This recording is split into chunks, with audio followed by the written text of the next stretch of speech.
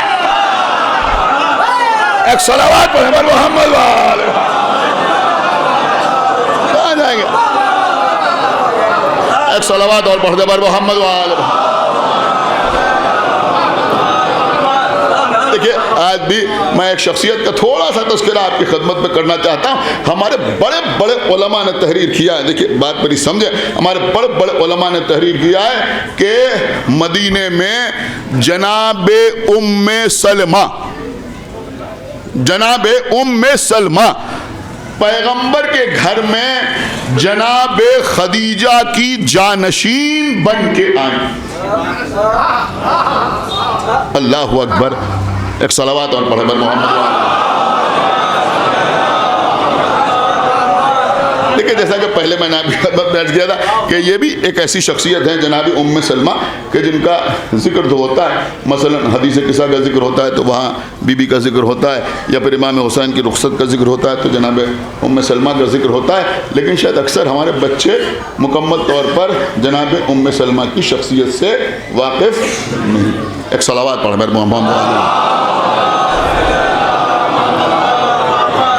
بس قبلہ تقریباً 25 منٹ ہو چکے ہیں اور میں بہت جلدی آپ کی خدمت میں کچھ باتیں جناب ام سلمہ کے سلسلے میں عرض کر کے مجلس کو تمام کر دوں، تاکہ موضوع کا جو تقاضا ہے یعنی دین اور خواتین وہ بھی مکمل ہو جائے۔ اب اس سے بہتر کیا ہوگا کہ خواتین کے نام پر جناب خدیجہ کا تذکرہ ہو، جناب ام سلمہ کا تذکرہ ہو، اس سے بہتر اور کیا ہو سکتا ہے۔ حالانکہ عزیزوں میں ایک بات دور کی آپ کی خدمت میں عرض کر دوں کہ دین اور خواتین موضوع ایسا ہے جس پہ تولا بھی ہے تبرع بھی ہے۔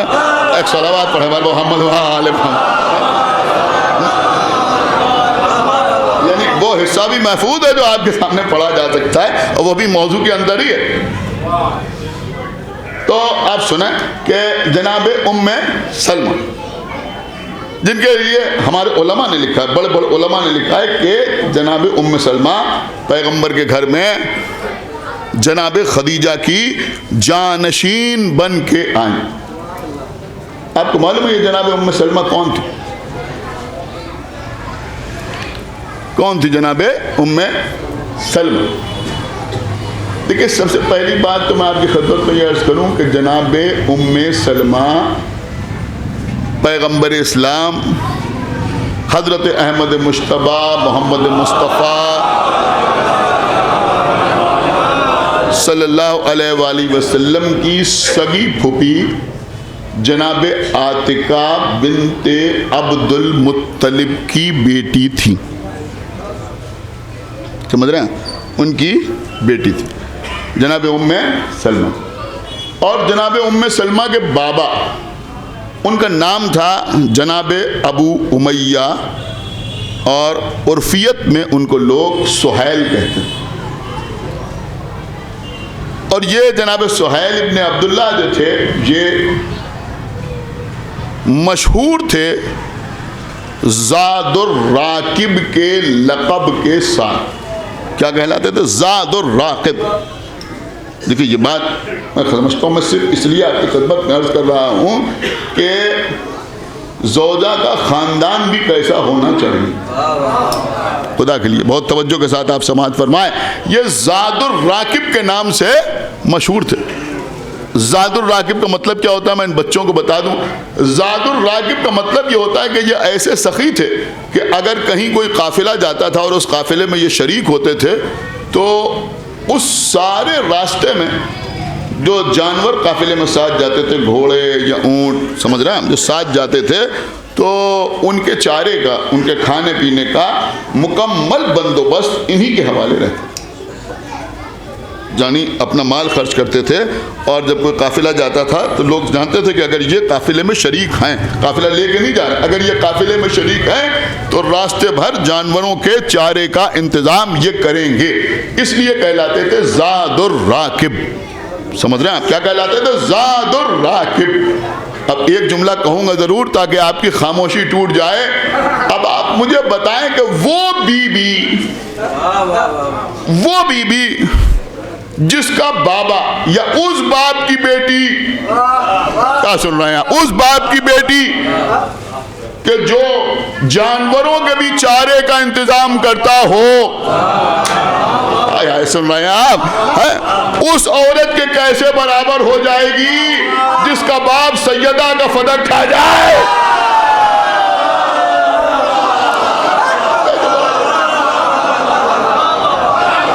ایک صلوات پڑھیں بر محمد و آل محمد۔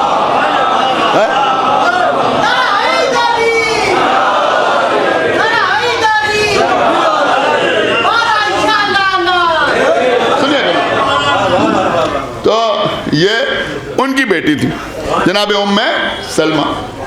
ان کے جو پہلے شوہر تھے ان کا نام تھا ابو سلمہ، ان کے بیٹے کا نام سلمہ تھا، اس لیے وہ کہلاتے تھے ابو سلمہ، اور اسی بیٹی کی وجہ سے یہ بی بی کہلاتی تھی ام سلمہ، یعنی سلمہ کی ماں۔ تو ان کے جو شوہر تھے ابو سلمہ، ان کا نام تھا عبداللہ ابن عبد الاسد، اور وہ بھی پیغمبر اسلام کی دوسری پھوپھی جن کا نام برہ تھا ان کے بیٹے تھے۔ یہ دونوں زوجہ و شوہر پیغمبر پر اول ایمان لانے والوں میں شامل تھے۔ بہت توجہ کے ساتھ سنیے گا، یعنی جناب ام سلمہ اور ان کے پہلے شوہر یہ اول جو لوگ پیغمبر اسلام پر ایمان لائے۔ بعض لوگوں نے لکھا کہ اول جو 10 افراد ایمان لائے ان میں یہ دونوں افراد شامل۔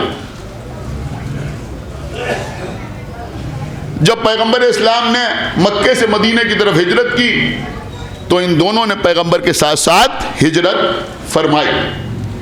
اب ایک واقعہ تاریخ میں ملتا ہے کہ ایک دن چونکہ ان دونوں میں آپس میں بڑی محبت تھی، تو ایک دن جناب ام سلمہ نے اپنے شوہر سے کہا کہ آئیے ہم اور آپ عہد کریں، ہم اور آپ عہد کریں۔ جیسے اکثر زوجہ و شوہر بات کرتے ہیں، انہوں نے کہا آئیے ہم اور آپ مل کے عہد کریں کہ اگر ہم میں سے کسی ایک کا انتقال ہو جائے گا تو جو دوسرا بچے گا وہ عقد ثانی نہیں کرے گا، عقد ثانی نہیں کرے گا۔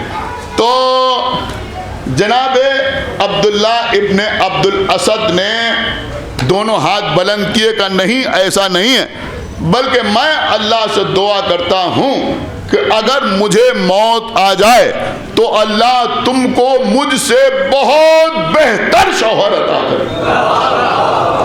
ایک صلوات پڑھ دے بر محمد و آل محمد۔ دیکھیں سنیے گا بہت توجہ کے ساتھ، تم کو مجھ سے بہت بہتر شوہر عطا کرے۔ بہرحال جنگ احد میں جناب ام سلمہ کے شوہر کی شہادت ہو گئی، قتل ہو گئے جنگ احد میں۔ ایک بات یہ بھی سمجھ میں آئی کہ وہ یعنی جناب ام سلمہ کے پہلے شوہر بھاگ جانے والوں میں نہیں تھے، سمجھ رہے ہیں آپ، شہید ہونے والوں میں تھے، جنگ احد میں درجہ شہادت پر فائز ہو گئے۔ ان کے 4 بچے تھے، جناب ام سلمہ کے 4 بچے تھے، 2 بیٹے تھے، ایک کا نام عمر تھا، ایک کا نام سلمہ تھا، 2 بیٹیاں تھیں، ایک کا نام عاتقہ تھا، ایک کا نام زینب تھا، تو 2 بیٹیاں اور 2 بیٹوں کی ماں تھیں جناب ام سلمہ۔ پیغمبر اسلام نے ان کے پاس اپنے عقد کا پیغام بھیجا، بہرحال اب وہ ساری تفصیلات میں نے چھوڑ دی۔ پیغمبر نے ان کے پاس اپنے عقد کا پیغام بھیجا، انہوں نے کچھ تکلف کیا لیکن پیغمبر اسلام نے اصرار کیا، اور پھر جناب ام سلمہ کا عقد پیغمبر اسلام کے ساتھ ہوا۔ اس طرح جناب ام سلمہ بھی امہات المومنین کی فہرست میں شامل ہوئی۔ سنیے، امہات المومنین کی فہرست میں شامل ہوئی۔ آپ بڑی خاموشی سے سن رہے ہیں لہذا ہمیں اچھا نہیں لگ رہا ہے، ایک جملہ میں کہوں گا تاکہ آپ کی خاموشی ٹوٹ جائے۔ میں نے آپ کی خدمت میں عرض کیا کہ جناب ام سلمہ رسول کے کسی بچے کی ماں تو نہیں بنی، سنیے جو میں عرض کر رہا ہوں، رسول کے کسی بچے کی ماں تو نہیں بنی، لیکن جناب ام سلمہ کے پہلے شوہر سے 2 بیٹے تھے اور 2 بیٹیاں تھیں۔ اگر پیچھے تک حضرات بولنا چاہیں تو میں جملہ عرض کروں، اس کا مطلب یہ ہوا کہ ام سلمہ بغیر بچوں کی ام المومنین نہیں تھی۔ ایک صلوات پڑھ محمد بغیر بچوں کی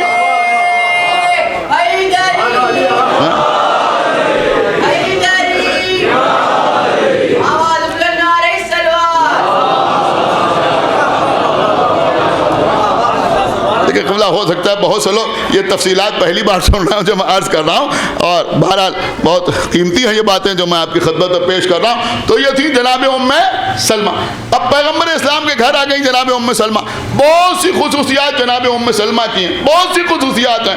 ایک خصوصیت جناب سلمہ کی ہم نے نہیں بلکہ دوسروں نے یہ تحریر کی ہے کہ ازواج رسول میں، کل میں آپ کی خدمت میں عرض کر چکا ہوں کہ جب ازواج کا لفظ استعمال ہو تو اس سے جناب خدیجہ کو علیحدہ رکھیے، اس لیے کہ خدیجہ جب تک رہی تنہا رہی۔ اب یہ مدینے میں جو بیویاں رسول کے عقد میں آئیں ان کا تذکرہ ہو رہا ہے، تو بڑے بڑوں نے تحریر کیا کہ ازواج رسول میں جناب سلمہ تنہا تھیں جو لکھنا پڑھنا جانتی تھیں۔ تو غوری لکھیے آپ نے، خدا کے لیے بیدار ہوئیے، جو لکھنا پڑھنا جانتی تھیں۔ اب آپ جناب سلمہ کی حیات طیبہ کو دیکھیے تو سب سے زیادہ اہل بیت سے محبت کرتی ہوئی نظر آئیں گی جناب سلمہ۔ مولا علی کے سلسلے کی حدیثیں بیان کرتی ہوئی نظر آئیں گی جناب سلمہ۔ اپنے بچوں کو علی کی حمایت کے لیے بھیجتی ہوئی نظر آئیں گی سلمہ۔ ایک بات سمجھ میں آئی کہ اگر کوئی بیوی پڑھی لکھی ہوتی ہے تو اہل بیت کی وفادار ہوتی ہے۔ ایک صلوات پڑھ دے پر محمد وآلہ۔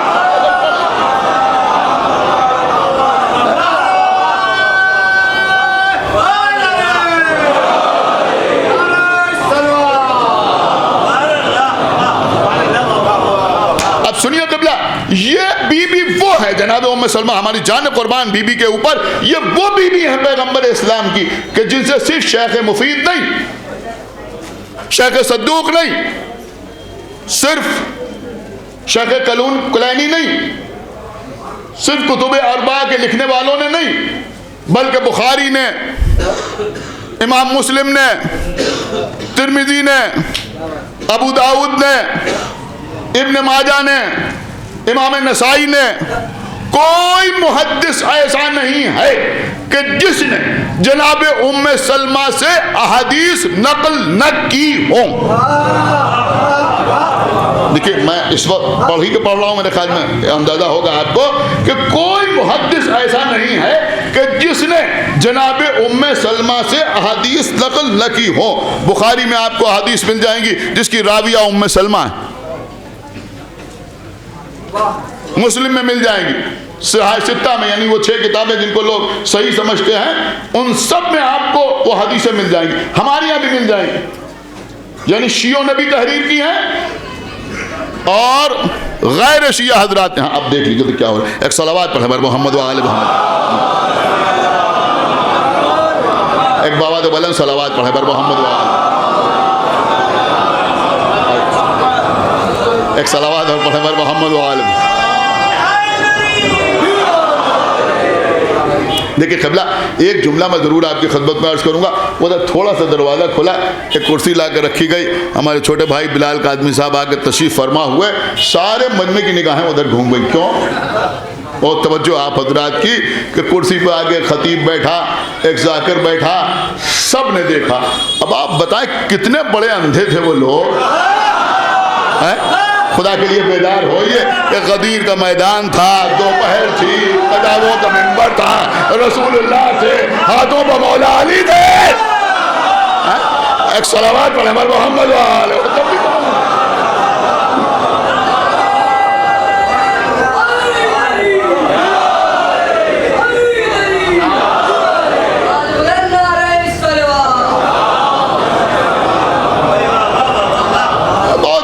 حضرات کی بس قبلہ مجلس تمام ہو رہی ہے، تو میں آج یہ کر رہا تھا کہ یہ ہیں بی بی سلمہ کے جن سے بلا سنیے گا کہ تمام کے تمام محدثین نے بی بی سلمہ سے روایتیں نقل کی ہیں، بی بی سلمہ کی بیان کی ہوئی حدیثوں کو تحریر کیا ہے۔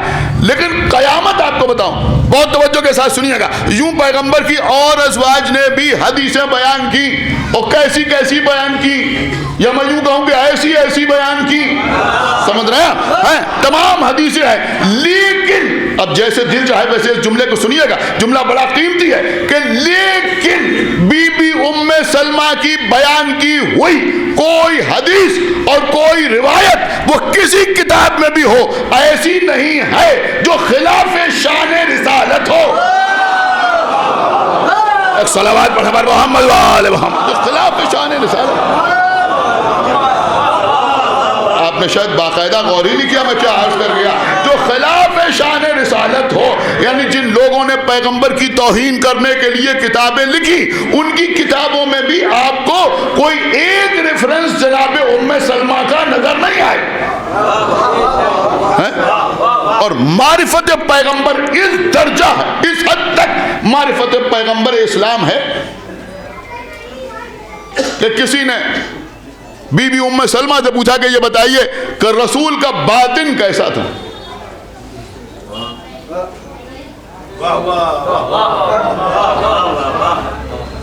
رسول کا باطن کیسا تھا؟ آپ کو پتہ کیا جواب دیا؟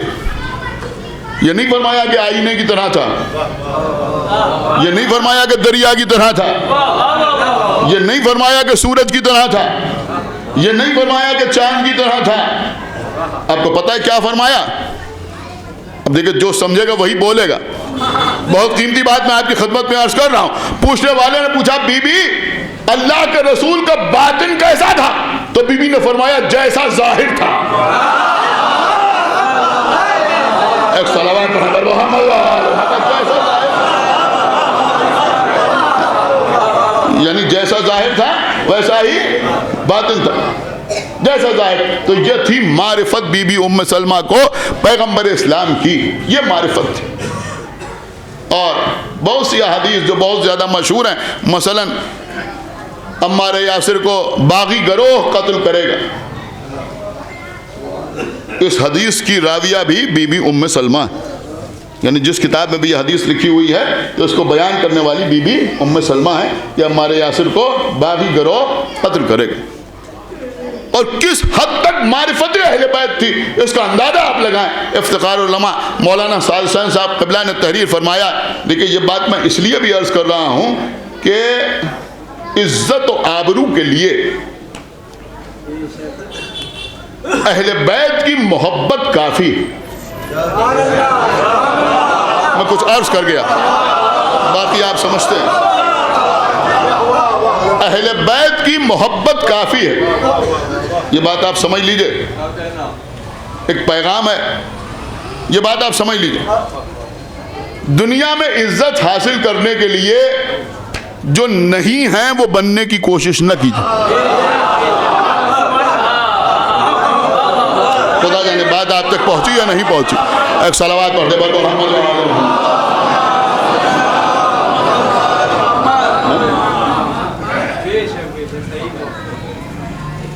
اپنے آباء و اجداد کو تبدیل کرنے کی کوشش نہ کی. ایک صلوات اور پڑھتے بڑھ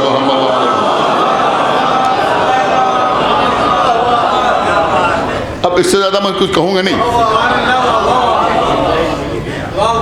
سمجھ رہے ہیں آپ؟ سمجھ رہے ہیں. لیکن ایک اشارہ ضرور کروں گا. کسی شخص نے ہمارے چھٹے امام جعفر صادق علیہ السلام کو پوچھا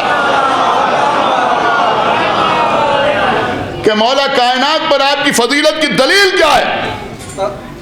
تو ہمارے چھٹے امام نے فرمایا کہ سب سے بڑی فضیلت کی دلیل ہی یہ ہے کہ ہم کسی کے نسب میں داخل ہونے کی کوشش نہیں کرتے، ہر آدمی ہمارے نسب میں داخل ہونے کی.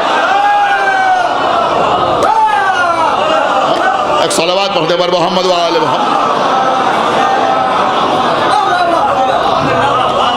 میرے خیال میں مکمل وضاحت ہو گئی، لیکن جو میں نے آپ کی خدمت میں عرض کیا تھا وہ سن لیجیے جو میں عرض کرنا چاہ رہا تھا، کیونکہ میں اپنے موضوع سے ہٹنا بھی نہیں چاہتا.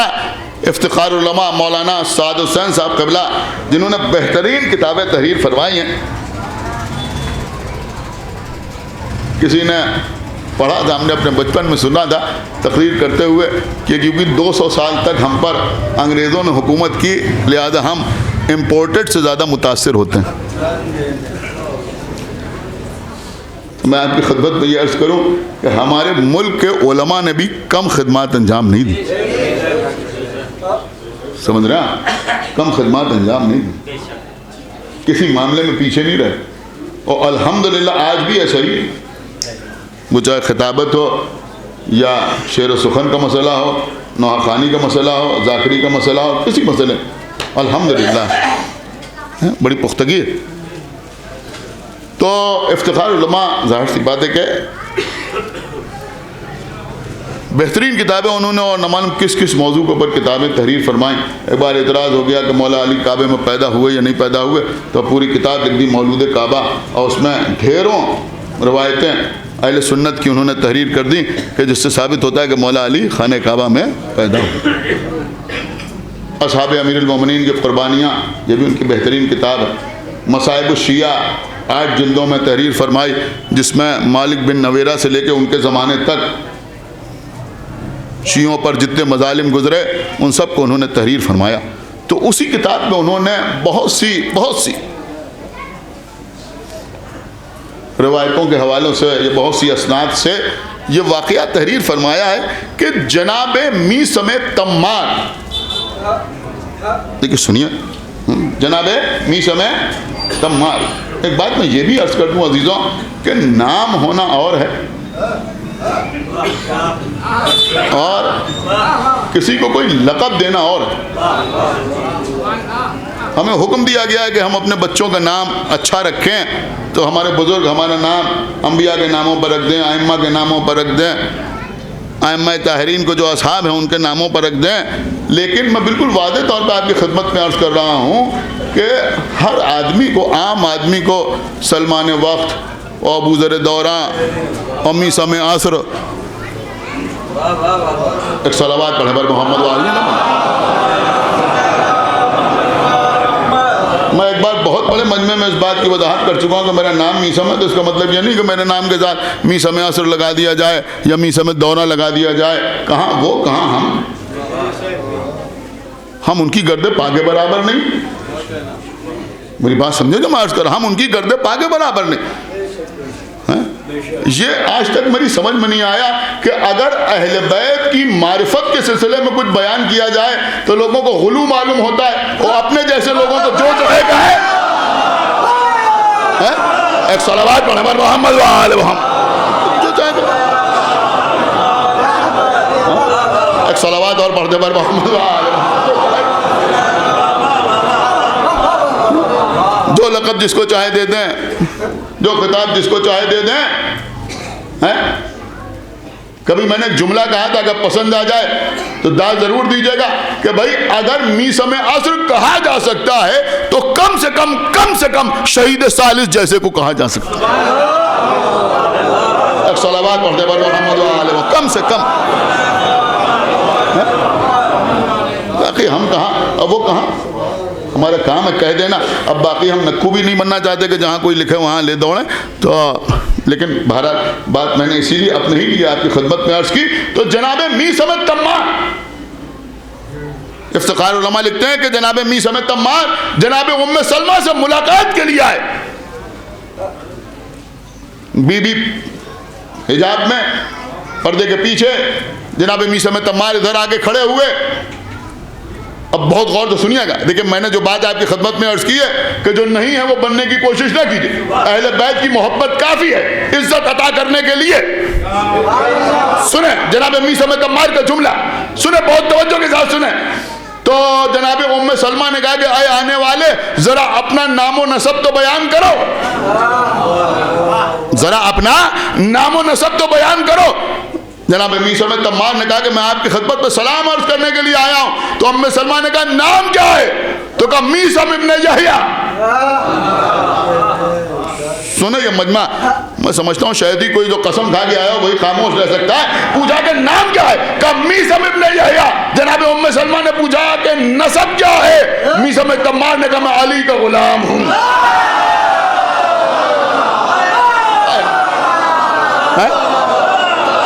ایک صلوات پڑھے بر محمد وآلہ. ارے بھیا سب سے بڑا نسب تو یہی ہے. ایک بار بلند صلوات پڑھے بر محمد وآلہ. کہا میں علی کا غلام ہوں. بی بی نے فرمایا سبحان اللہ. دیکھیں یہ معرفت تھی, تبھی تو فرمایا سبحان اللہ, ورنہ بی بی کہتی یہ بیان کر لو, میں نے تو نسب پوچھا ہے. لیکن جب انہوں نے بیان کیا تو کہا سبحان اللہ. انہی میثم تمار کے لیے آگے بڑھ کے افتخار علماء تحریر فرماتے ہیں کہ ہمارے بڑے بڑے علماء یعنی جید علماء، اب ظاہر سی بات ہے کہ ہم کہیں علماء تو جو ہماری نظر میں علماء ہیں وہ، اور جو خود اتنے بڑے عالم ہیں وہ کہیں علماء، اور وہ کہیں بڑے بڑے علماء، تو آپ سمجھ سکتے ہیں کتنے جید علماء کی بات کی جا رہی ہے۔ انہوں نے کہا کہ ہمارے بڑے بڑے علماء یہ تحریر کرتے ہیں کہ اگر عصمت اور عدالت کے بیچ میں کوئی اور لفظ ہوتا تو ہم میثم تمار کے لیے اسے استعمال کرتے۔ اس جملے کا مطلب کہ ہمارے قوم کے بڑے بڑے علماء میثم تمار کو بھی غیر معصوم نہیں کہنا چاہتے۔ ہمارے بڑے بڑے علماء وہ کہتے ہیں کہ اگر عصمت اور عدالت کے بیچ میں کوئی لفظ ہوتا تو ہم میثم کے لیے وہ استعمال کرتے، یعنی وہ بھی میثم تمار کو غیر معصوم نہیں کہنا چاہتے۔ اب میثم تمار کی شان کیا ہے؟ اٹھے، زبان پہ آیا علی، گھر سے باہر نکلے، تمنا ہے کہ علی مل جائے، دکان پہ بیٹھے ہیں چاہتے ہیں کہ علی آ جائیں۔ اما جسے قدم قدم پر علی کی تمنا ہو، جب اسے علماء غیر معصوم نہیں کہتے تو جو خود علی کی تمنا ہو۔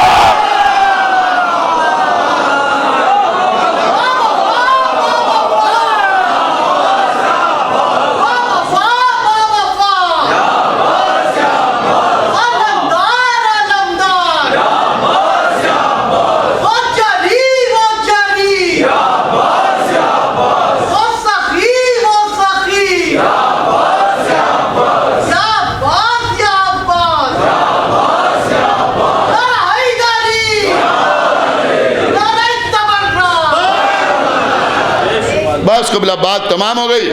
تو یہ ہیں بی بی ام سلمہ، کتنی معرفت ہے ہم اندازہ نہیں لگا سکتے اہل بیت اطہار کی۔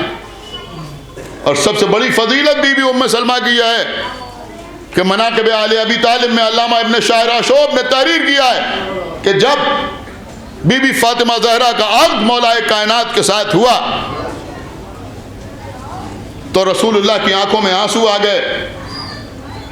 جیسے اکثر اگر کسی بچی کا عقد ہو اور اس کی ماں اس دنیا میں نہ ہو تو باپ کو اس بچی کی ماں یاد آ جاتی ہے، اسی طرح سے پیغمبر کو خدیجہ یاد آئیں، آنکھوں میں آنسو آئے۔ کسی بی بی نے آگے بڑھ کے پوچھا، لیکن یوں ہی علماء نے نہیں لکھا کہ خدیجہ کی جانشین تھی، کسی نے آگے بڑھ کے پوچھا کہ ہم آپ کی بیٹی کو کس کے گھر سے رخصت کریں؟ تو پیغمبر نے فرمایا میری بیٹی کو ام سلمہ کے گھر میں دلہن بنایا۔ جو مرتبہ،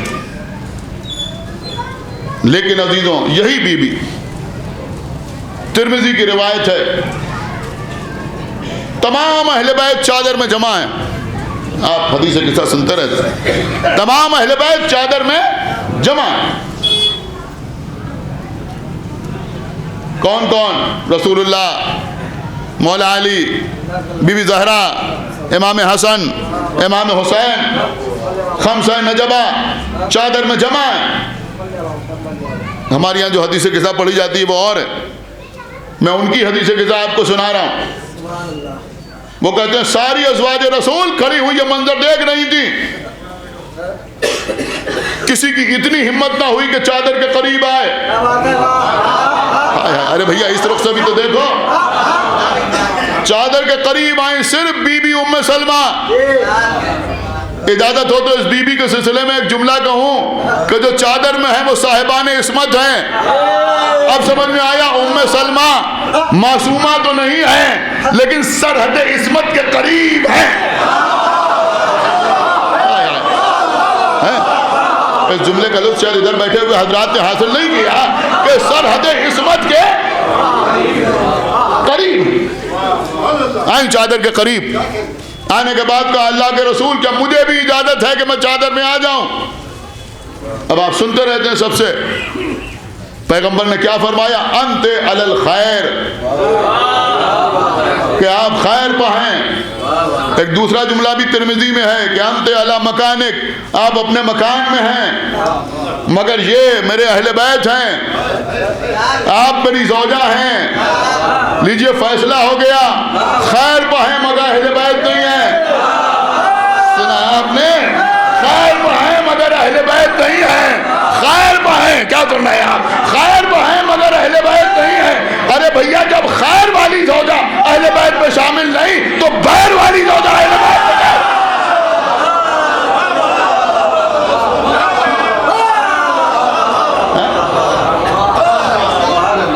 یہ سب کچھ ہونے کے باوجود لیکن خیر کی سند مل رہی، آپ خیر پر، آپ خیر پر۔ اور عزیزوں ایک شرف اور بی بی کا یہ ہے کہ پیغمبر اسلام کے بعد کائنات میں سب سے زیادہ دنوں تک جو بی بی باحیات رہیں پیغمبر کی ازواج میں، وہ یہی بی بی۔ بس ایک چھوٹا سا واقعہ اور اسی سے ربط مصائب۔ پیغمبر اسلام نے انہی بی بی سے فرمایا کہ آپ گھر کے دروازے پر بیٹھ جائیے اور کسی کو اندر آنے کی اجازت نہ دیجیے۔ اب دیکھیں پیغمبر نے کہا کہ کسی کو آنے کی اجازت نہ دیجیے۔ اب کوئی صحابی آئے تو اندر آنے کی اجازت نہیں، مہاجر آئے تو اندر آنے کی اجازت نہیں، ناصر آئے تو اندر آنے کی اجازت نہیں ہے، بزرگ آئے، جوان آئے، بچہ آئے۔ بلکہ ہم تو یہ عرض کریں گے، اب دامن وقت پہ گنجائش ہوتی تو ہم آپ کے سامنے عرض کرتے کہ یہ وہ بی بی ہیں کہ جنہوں نے فرشتوں کو بھی دیکھا، ہماری نہیں دوسروں کی روایتوں سے ثابت۔ تو اب اگر کوئی فرشتہ بھی آ جائے تو چونکہ بی بی کے لیے رسول کا حکم ہے کہ کسی کو اندر آنے کی اجازت نہ دیجیے گا، تو ام سلمہ اسے روکیں گی ضرور۔ سن رہا یہ مجمع؟ ام سلمہ اسے روکیں گی ضرور۔ اب ام سلمہ دروازے پہ ہیں، پیغمبر گھر میں اپنے بستر پر لیٹے ہوئے ہیں، تخلیہ چاہتے ہیں اور صاف صاف کہا ہے بغیر کسی شرط کے کہ کسی کو اندر آنے کی اجازت نہیں ہے۔ روایت کے جملے ہیں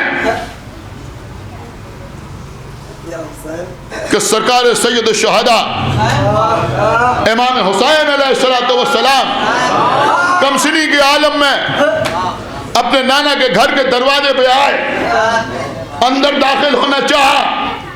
ام سلمہ جو پہرا دے رہی ہیں کہ کسی کو اندر آنے کی اجازت نہیں ہے۔ لیکن نہ معلوم کتنے مسئلے یہیں سے حل ہو گئے، کتنے مسئلے یہیں سے حل ہو گئے جو پہرا دے رہی ہیں۔ نبی نے کہا کوئی اندر نہ آنے پائے۔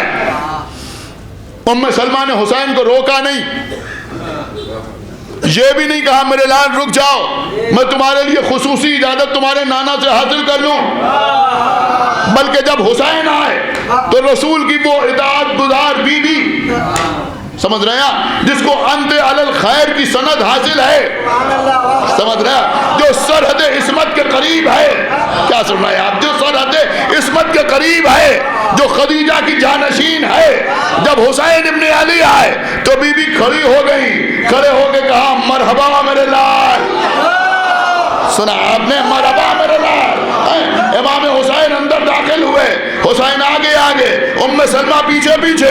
میں کہوں گا اے بی بی ام سلمہ، رسول نے کہا تھا حکم رسالت تھا کہ کسی کو اندر نہ آنے دیجیے گا، آپ نے حسین کو کیوں جانے دیا؟ ہو سکتا ہے بی بی جواب دے کہ تم سمجھے نہیں، یہی تو ہم بتانا چاہتے ہیں کہ کائنات میں کسی کی بات اور ہے، حسین کی بات ہے، کسی کی بات اور ہے۔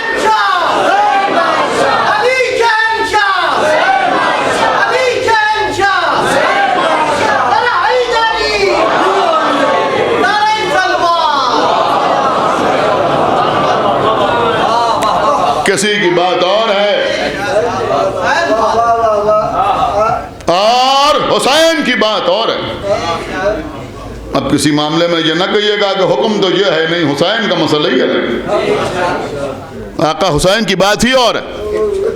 بی بی پیچھے پیچھے کیا دیکھا کہ آقا حسین اپنے نانا کے قریب پہنچے. پیغمبر اسلام نے بھی نہیں کہا ام سلمہ ہم نے تو منع کیا تھا. دونوں ہاتھ پھیلائے. حسین آگے بڑھے, اپنے نانا کے سینے پر سر رکھا.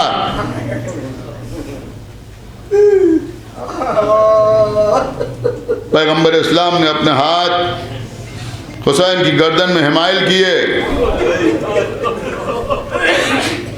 ام سلمہ کہتی ہے میں نے دیکھا کہ پیغمبر کی آنکھوں سے آنسو جا رہے, رو رہے تھے پیغمبر. جب تک حسین نے چاہا اپنے نانا کے سینے پہ آرام کیا. ارے ابھی تو حسین فرش پہ ہیں, سینے سے کون ہٹائے گا؟ حالت سجدہ میں پشت پہ آ جائیں تو پشت سے کوئی نہیں ہٹاتا. اس وقت تک سجدے میں طول دیا جاتا ہے جب تک حسین اپنی مرضی سے نہ ہٹ جائیں. اتنی دیر حسین نے چاہا اپنے نانا کے سینے پہ آرام کیا. پیغمبر روتے رہے. ام سلمہ یہ منظر دیکھتی رہیں.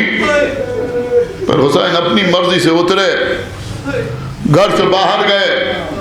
بی بی ام سلمہ نے کہا اے اللہ کے رسول,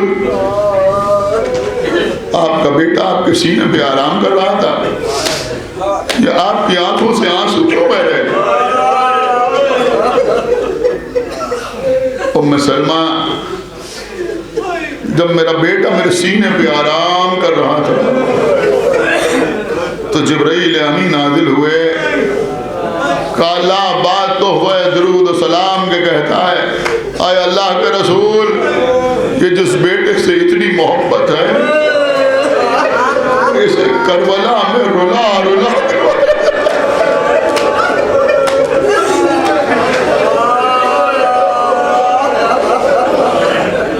پوچھا اللہ کے رسول یہ واقعہ کب ہوگا؟ آپ ہوں گے کہ میں نہ ہوں گا؟ علی ہوں گے کہ علی بھی نہ ہوں گے؟ سیدہ ہوں گی کہ سیدہ بھی نہ ہوں گی؟ آپ کا بیٹا حسن ہوگا کہ وہ بھی نہ ہوگا؟ پوچھا میں ہوں گی؟ کہاں ام سلمہ تم ہو؟ اے ام سلمہ تم ہو؟ کیا میں بھی کربلا میں موجود ہوں؟ کہا کہ میں کربلا میں نہ ہوں. تم کربلا میں نہ ہوگی, تم مدینے میں ہوگی. کہا پھر مجھے کیسے پتا چلے گا میرا لال مارا گیا؟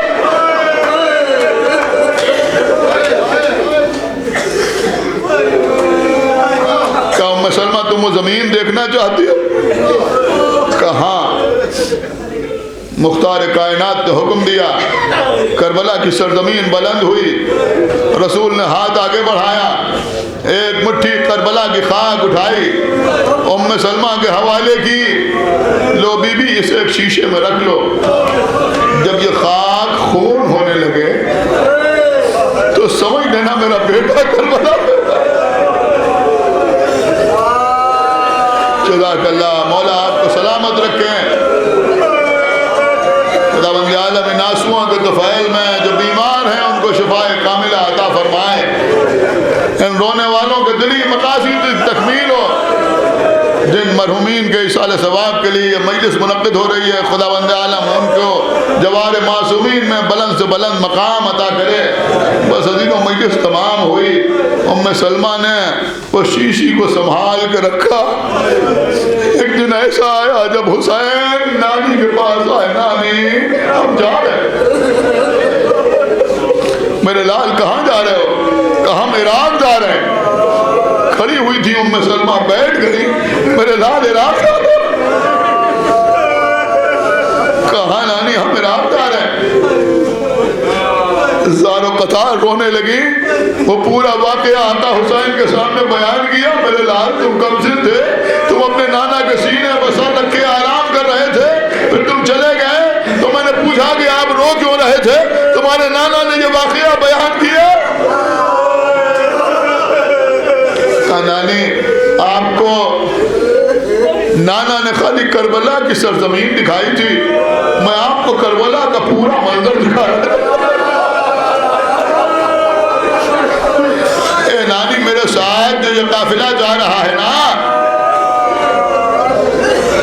اس میں جانے والوں کو آپ اچھی طرح جانتے ہیں۔ کہا بیٹا، امام حسین نے اشارہ کیا، کربلا کی سرزمین سامنے آئی۔ کہا نانی ذرا غور سے دیکھیے، نانی ذرا غور سے دیکھیے۔ اب ام سلمہ غور سے دیکھ رہی ہیں۔ کہا بیٹا یہ دو چھوٹے چھوٹے بچے کون ہیں جن کے تم لاشیں اٹھا رہے ہو؟ کہا نانی یہ زینب کے بیٹی اونا محمد ہے۔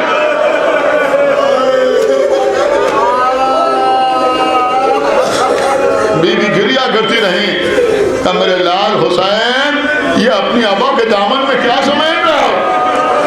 کہا نانی یہ بھیا کا یتیم قاسم ہے، اس کا لاشا کربلا میں بامال ہو جائے گا، میں قاسم کی لاش کے ٹکڑے سمیٹ رہا ہوں۔ میرے لال یہ اپنے ہاتھوں میں کس کے کٹے ہوئے ہاتھ اٹھائے ہوئے ہو؟ کہا نانی یہ آپ کا عباس ہے،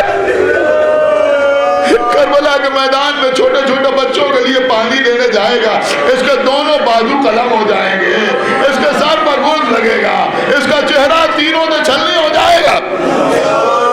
ام سلمہ ایک ایک مصیبت کو سن کر روتی رہی، آنسو بہاتی رہی۔ اے نانی وہ آپ دیکھ رہی ہیں، اور سے دیکھیے کیا ہو رہا ہے۔ کہ میرے لال تم کسی کے سینے سے کچھ نکال رہے ہو؟ کہا یہ میرے لال علی اکبر ہے، اس کے سینے میں برچی کی ہنی ٹوٹ جائے گی۔ نانی ہم اپنے جوان لال کے سینے سے برچی کی ہنی نکالیں گے۔ اب آپ سمجھ سکتے ہیں کتنا گریہ کیا ہوگا۔ اے بیٹا اے بیٹا، اور یہ کیا ہے؟ یہ تم ایک بلندی پہ کھڑے ہوئے ہو، یہ ہاتھوں پہ کسے اٹھائے ہوئے ہو؟ کہ نانی یہ میرے 6 مہینے کا علی اصغر ہوگا جو ابھی چند دنوں کا ہے، کربلا میں 6 مہینے کا ہوگا۔ اے نانی پانی نہیں ہوگا، احتیاط ہوگا، علی اصغر 3 دن کا پیاسا ہوگا، میں اپنے بچے کو پانی پلانے کے لیے لاؤں گا، ہاتھوں پہ اٹھاؤں گا، بچے کے لیے پانی مانگوں گا، لیکن علی اصغر کو تیر مارا جائے گا، بچہ تیرے سے شعبہ سے شہید ہو جائے گا۔ بس عزیزوں افتاب میں رہی، ایک مرتبہ حسین نے دکھایا نانی وہ دیکھیے، وہ نشیب دیکھ رہی ہیں۔ کہا بیٹا نشیب دیکھ رہی ہوں۔ کہا نانی آپ نے کیا دیکھا؟ کہا میرے لال تم سجدے میں سر رکھے ہوئے ہو، کوئی ظالم خنجر لے کے آگے بڑھا ہے۔ اے نانی یہ وہ نشیب ہے جہاں آپ کا یہ نواسا 3 دن کا بھوکا پیاسا پسے گردن سے دبا کر دیا جائے۔ پھر آقا حسین نے بھی ہاتھ آگے بڑھایا۔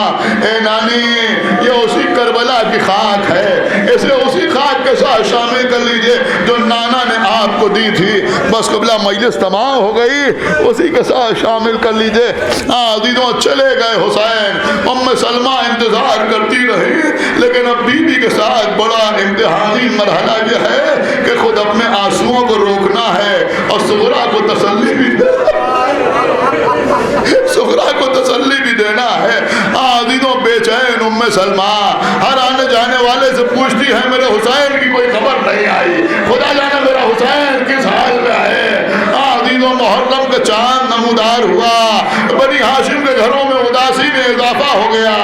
بی بی ام سلمہ کبھی آسمان کو دیکھتی ہیں، کبھی زمین کو دیکھتی ہیں۔ بی بی صغرا رو رہی ہیں، مسلسل رو رہی ہیں، گریہ کر رہی ہیں۔ تسلی دی بیٹی صغرا بابا کا انتظار کر رہی ہو نا؟ کہا ہاں ہم بابا کا انتظار کر رہے ہیں۔ کہا ذرا نانا کی قبر پہ جاؤ اور جا کر نانا کی قبر پر ایک چراغ جلاؤ، چراغ جلانے کے بعد دعا کرو۔ اور رات کا وقت تھا، صغرا نانا کی قبر پہ آئیں، چراغ جلایا، دعا کی۔ دوسری محرم، تیسری محرم، چوتھی محرم، دن آگے بڑھتے رہے، صغرا دعا کرتی رہی۔ ام سلمہ گھر میں دعا کر رہی ہیں، صغرا قبر رسول بجا کے دعا کر رہی ہے، یہاں تک کہ عزیزوں وہ رات آئی کہ جسے شام غریبہ کہتے ہیں۔ عزیزوں یہی وہ دن تھا جب عصر کا وقت صغرا سے چھپ کے ام سلمہ اس حجرے میں پہنچی جہاں وہ شیشہ رکھا ہوا تھا جس میں وہ خاک موجود تھی۔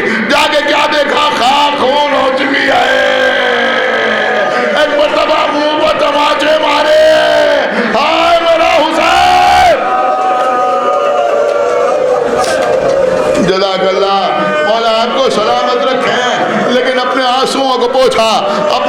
ضبط کیا. کسی طرح سے باہر آئی, سغرا کو روتے ہوئے دیکھا, سینے سے لگا کے تسلی دیتی رہی یہاں تک کہ سورج غروب ہو گیا. کہا سغرا جاؤ, جا کے نانا کی قبر پہ دعا کرو. سغرا 10 دنوں کی طرح پھر قبر رسول پہ آئی, آ کے چراغ جلایا.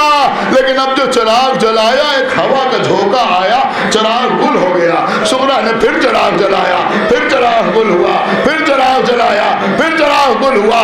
7 مرتبہ سغرا نے چراغ جلایا. ہر بار ایک تیز ہوا کا جھونکا آتا تھا, چراغ گل ہو جاتا تھا. اب جو 8ویں مرتبہ سغرا نے کوشش کی کہ چراغ جلائے, ایک مرتبہ قبر رسول میں تھرتھری پیدا ہوئی. آواز آئی سغرا اب میرے مزار کے چراغ نہ جلا, اس لیے کہ میرا چراغ کربلا میں بجھا دیا گیا. میرا حسین کربلا میں 3 دن کا بھوکا پیاسا پسے گردن سے.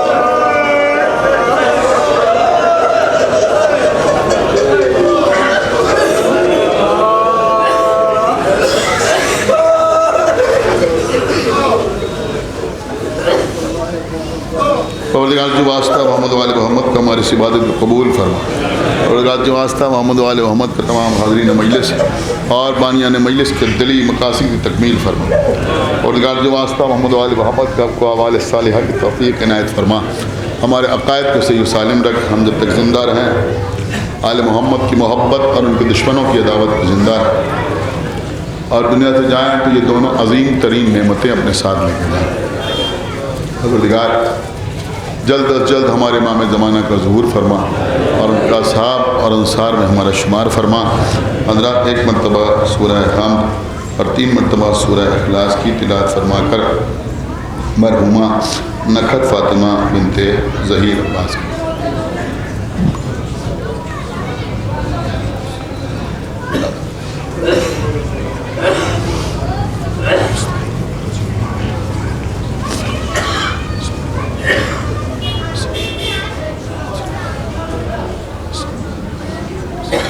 Thank you.